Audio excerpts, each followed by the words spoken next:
Hello बच्चों, let's understand the question. First question कहता है the instantaneous charge on capacitors in two discharging RC circuits is plotted with respect to time in figure. Choose the correct statements where E1 and E2 are the EMFs of the two DC sources into different charging circuits and capacitors are fully charged. देखो अगर हम यहाँ पे देखें,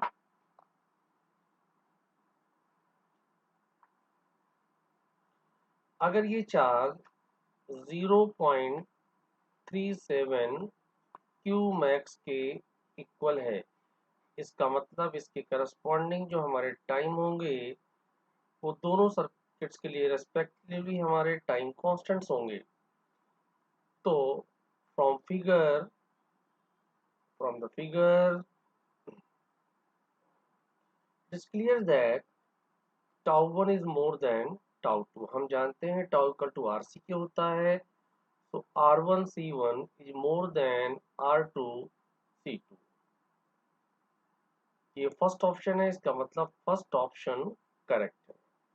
अगर first option correct हो गया इसका मतलब सेकेंड ऑप्शन रॉन्ग हो गया। अब नेक्स्ट ऑप्शन की तरफ चलते हैं। देखो इन्होंने कहा है कि E1 E2 are EMFs of two DC sources into different charging circuits and capacitors are fully charged। ठीक है, जब कैपेसिटर हमारा फुली चार्ज हो जाएगा तो अगर फुली चार्ज की बात करें स्टेट वन स्टेट टू में, तो Q मैक्सिमम वन इक्वल हो जाएगा Q मैक्सिमम टू के। फुली चार्ज का मतलब है मैक्सिमम चार्ज। हम जानते हैं Q इक्वल टू CV के होता है, तो यहाँ से E1 C1 इक्वल हो जाएगा E2 C2 के। अब देखो जो हमारा थर्ड ऑप्शन है उसमें गिवन है E1 इक्वल टू E2। तो देखो if E1 equal to E2, अगर E1 E2 के इक्वल होगा इसका मतलब C1 भी हमारा C2 के इक्वल हो जाएगा।